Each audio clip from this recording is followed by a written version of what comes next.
ఇప్పటి వరకు ఓ లెక్క, ఇక నుంచి మరో లెక్క. ఇదేదో సినిమా డైలాగ్ కదా. ఇప్పుడు ఇదే డైలాగ్ను తెలంగాణ కమల సారథి రామచంద్రరావు చెప్తున్నారు. పార్టీలో నేతల మధ్య ఆధిపత్య పోరుకు చెక్ పెట్టేందుకు కొత్త ఫార్ములా అనుసరించబోతున్నారట.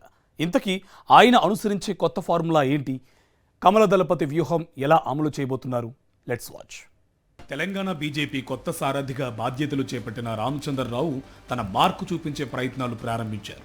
హస్తినలో అధిష్టానం పెద్దల ఆశీర్వాదాలు తీసుకుని వచ్చిన తెలంగాణ కమల దళపతి జిల్లాల పర్యటనలో నిమగ్నమయ్యారు.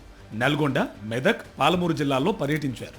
లోకల్ పార్టీ ఇష్యూస్ అన్నీ తెలుసుకుంటున్నారు. స్థానికంగా పార్టీ కార్యకర్తల సమస్యలు రాష్ట్ర పార్టీ కార్యాలయం వరకు రాకుండా ఎక్కడికక్కడే సొల్యూషన్ ఇవ్వాలని భావిస్తున్నారట. క్రిమినల్ లాయర్గా పేరు పొందిన రామచంద్రరావు తన లాజిక్ మైండ్ సెట్తో మ్యాజిక్ చేయాలని చూస్తున్నారట. తెలంగాణలో ఉన్న 17 లోక్సభ స్థానాల్లో 8ంటిని బీజేపీ కైవసం చేసుకుంది.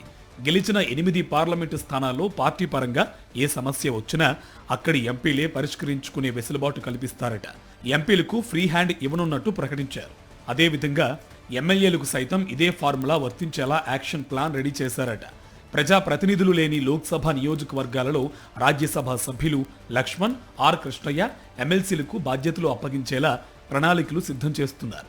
ఎక్కడికక్కడ కార్యకర్తల సమస్యలు పరిష్కారం అయ్యేలా ప్లాన్ చేస్తున్నారని తెలంగాణ బీజేపీ వర్గాల ద్వారా అందుతున్న సమాచారం. ఎంపీలకు ఫ్రీ హ్యాండ్ ఫార్ములా బాగానే ఉన్నా కీలక నేతలను సొంత నియోజకవర్గాలకు పరిమితం చేసి కట్టడి చేస్తున్నారనే భావన మరోవైపు వ్యక్తమవుతుంది.